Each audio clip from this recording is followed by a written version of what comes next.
Welcome in, everybody, to another deep dive with us. Today, we're going to be looking at the results of the 2024 U.S. presidential election. It was a big one.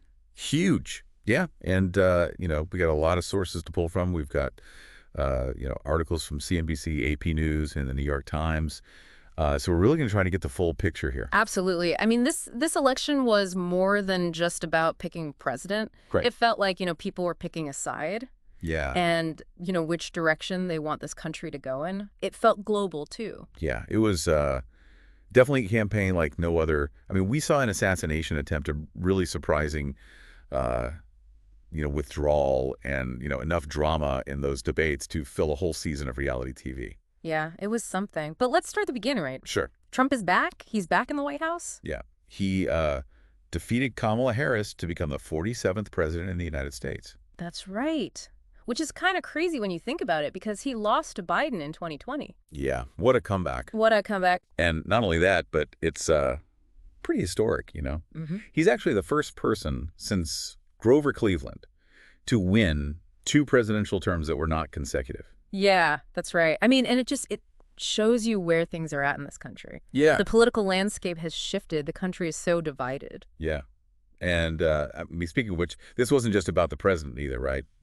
Republicans got control of the Senate. That's right, for the first time in 4 years. Yeah. That's going to change the balance of power Yeah. in Congress big time. I mean, we could see some major changes, with healthcare, climate policy, you name it. Yeah, anything could happen, really. So Trump's back at the White House. The Senate's got a Republican majority.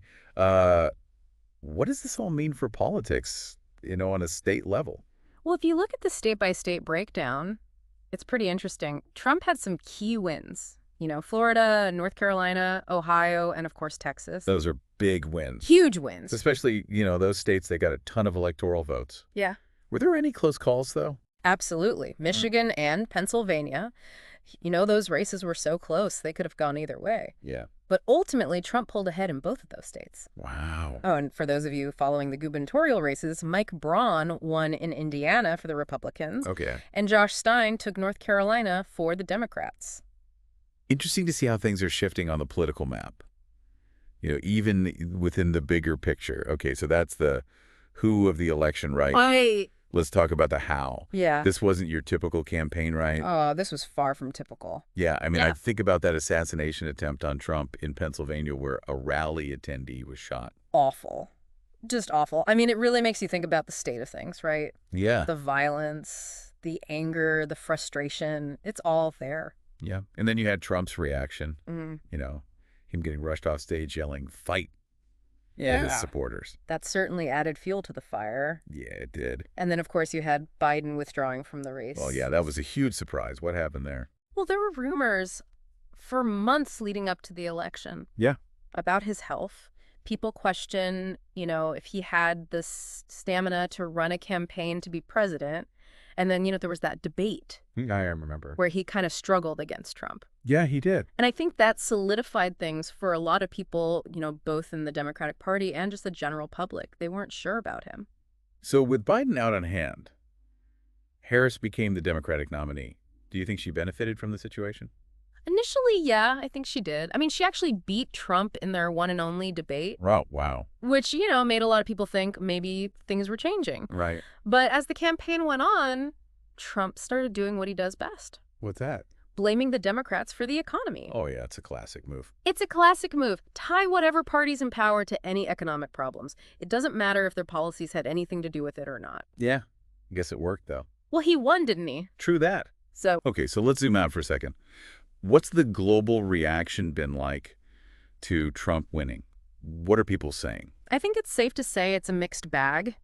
Some people are happy, some people are not. Yeah. The European Union, they seem to be particularly anxious. Some officials over there have even said that they're not wanting to believe that this happened. Oh, wow. Yeah, I bet they're worried about trade wars. Absolutely. And tariffs, especially after what happened during Trump's first term. Right. In fact, analysts from ING, they're, a Dutch banking and financial services company, they've basically said that Europe's worst economic nightmare has come true. Oh, wow. They're worried about trade wars, crippling the Eurozone, which is already struggling. So, Yeah. yeah, not everyone's thrilled. That's a pretty grim prediction. What about climate activists? How are they feeling about this? I'd say dismayed is an understatement. Yeah, bet. I mean, you think about everything Trump did during his first term, pulling out of the Paris Agreement, rolling back those environmental regulations, and being a champion for the fossil fuel industry. It's got to be rough. Yeah. And he's been really vocal about his skepticism towards climate change, Oh, yeah. He's even called it a hoax. right?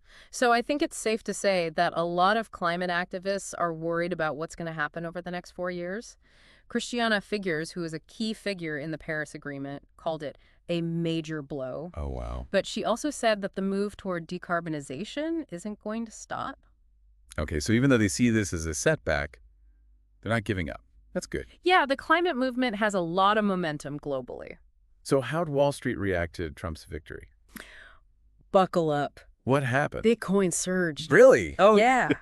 Investors are betting that Trump's policies are going to be good for cryptocurrencies. Interesting. It's wild to think that an election can have such a big impact on something like Bitcoin. Okay, so let's recap for a second. Trump is back in the White House for a second term.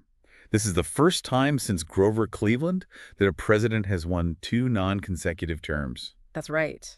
And the Republicans now have control of the Senate, which will probably have a big impact on policy in the years to come. Yeah, and the campaign itself was insane. The assassination attempt, Biden dropping out, Harris stepping in, it was a lot. Oh, yeah. It was definitely a campaign for the history books. Yeah. And globally, people are really feeling the impact of this election.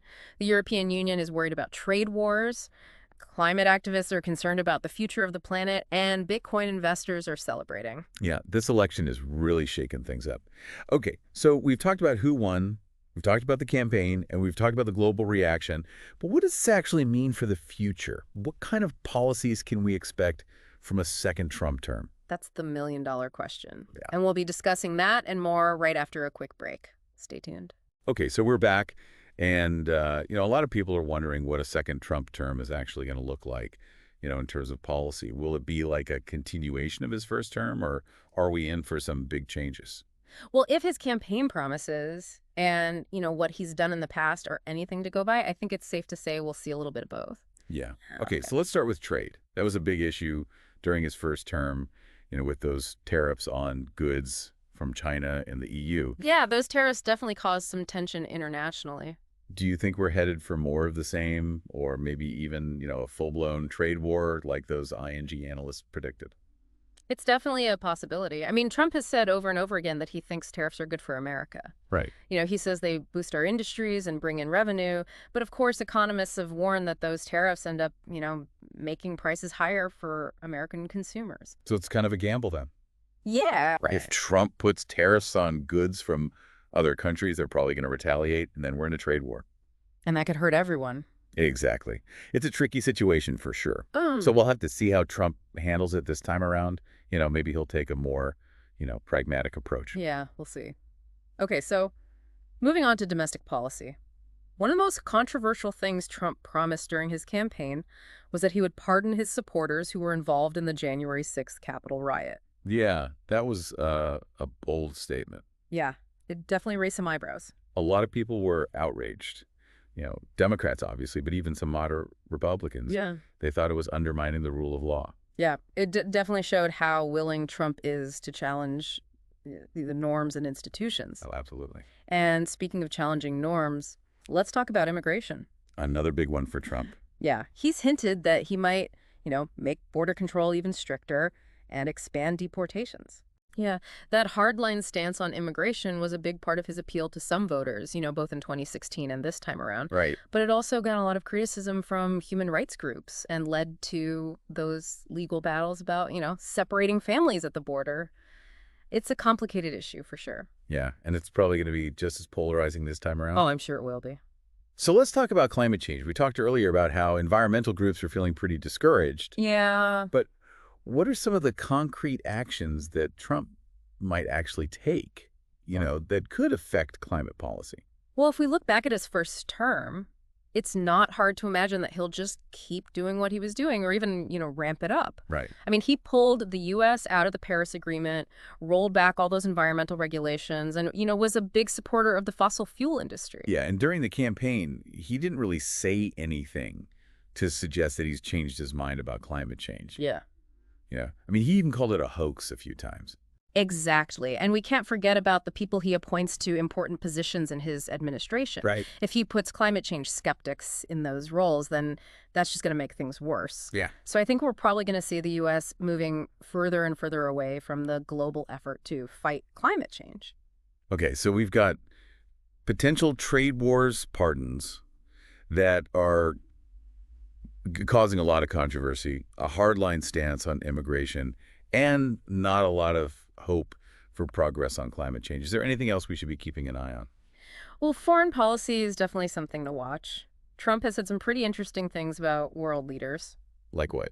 Well, he's expressed admiration for Putin and Kim Jong-un, and he's been pretty critical of NATO, which is, one of America's oldest alliances. Yeah, that's a pretty big shift from how past presidents have dealt with foreign policy. What kind of impact do you think that will have? It's hard to say for sure, but it could create a lot of tension with our allies and make international relations a lot more unpredictable. Yeah. Maybe even more isolationist. Some analysts are worried that this could embolden authoritarian regimes and weaken democracies around the world. That's definitely something to keep an eye on. What about healthcare? Oh, yeah, that's another big one. Trump has said he wants to repeal and replace the Affordable Care Act, but he hasn't really offered a concrete alternative plan. So a lot of people who rely on the Affordable Care Act for their health insurance are probably feeling pretty uncertain right now. Oh, yeah, absolutely. It's unclear whether Trump will actually prioritize this issue or if it'll just become another political football. Okay, so it sounds like we're headed for a pretty turbulent 4 years. I think that's a safe bet. Trump's victory has definitely made things a lot more unpredictable. But are there any potential bright spots? Like anything positive that could come out of this? Well, it's important to remember that the U.S. system of government is designed to prevent any one person, even the president, from having too much power. We've got checks and balances, between the executive branch, the legislative branch, and the judicial branch. And we've got a free press and a lot of active citizens. All of that can help to keep things in check. So even if Trump tries to push things too far, there are systems in place to stop him. Exactly. And don't forget about the power of public opinion. If people don't like Trump's policies and they make their voices heard, that can force him to change course. So it's not all doom and gloom. No, not at all. There's still hope. And, we're seeing a lot of energy and activism from groups like climate activists and human rights advocates. That's a good sign. Yeah, it shows that people are still fighting for what they believe in. And don't forget the power of individual actions. Even if we don't agree with what our leaders are doing, we can still make choices in our own lives that reflect our values. Right, like supporting sustainable businesses, volunteering in our communities, advocating for causes we care about. Exactly. We all have a role to play in shaping the future. It's not just about what happens at the top. We all have a responsibility to participate in our democracy. Well said. And remember, history is still being written. The choices we make today will determine what happens tomorrow. Okay, so we've talked about what a second Trump term might look like in terms of policy. Yeah. We've talked about the potential challenges and the potential bright spots. Yeah. But there's one more big thing we need to talk about, the state of American democracy itself. And we'll dive into that right after this. Welcome back to the Deep Dive. We've been talking all about, the 2024 election, Trump's victory, what it might mean for policy both here and abroad. But before we wrap up, I think it's important to talk about something bigger than all of that, What's that? the state of American democracy. Yeah, that's the big one, isn't it? Yeah, because, it's not just about who won or lost. It's about the stuff we saw during the campaign. The polarization, the misinformation, the lack of trust in institutions. Yeah, those are problems that run deeper than any one candidate or party. Absolutely. And those are problems that we need to fix. Yeah, if we don't, those cracks are just going to get bigger and bigger, and our democracy is going to get weaker and weaker. And that makes us vulnerable, to manipulation, to failure. It's a scary thought. So where do we even start? What can we do as individuals, to actually strengthen our democracy? Well, I think the first thing is we need to be more informed. Yeah. And engaged citizens. We can't just read the headlines. We need to dig deeper. Right. Seek out different perspectives. Really think critically about the information we're getting, especially with social media and, everything spreading so fast these days. Yeah, it's like we have to be media detectives. Exactly. Learn how to spot fake news, how to fact check things, how to think for ourselves. And we need to participate. in the democratic process. Right. Hold our elected officials accountable, demand transparency, integrity, Yeah. people who are actually working for the common good. And that doesn't just mean voting right. No, it's more than that. It's about engaging with our representatives, going to town hall meetings, making our voices heard. Yeah. And it's about being able to disagree respectfully. That's a big one. Listen to other viewpoints, have a conversation, even when it's hard. Because at the end of the day, we're all Americans. Yeah, we all want what's best for this country, even if we don't agree on how to get there. Well said. Well, this has been a journey, hasn't it? It really has. We've talked about Trump's historic win.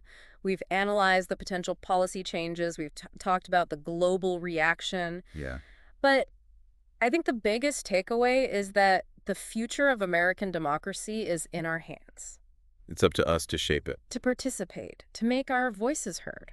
So as you go about your day, and you inevitably end up in a conversation about politics, remember what we talked about today. Be informed, be engaged, be respectful. The choices we make matter. They really do. Thanks for joining us on The Deep Dive. We'll see you next time. If you enjoy our daily news podcast and want to stay updated, don't forget to hit the subscribe button and turn on the bell for notifications. Your support really helps us bring you the latest news every day. Thanks for tuning in, and we'll see you in the next episode.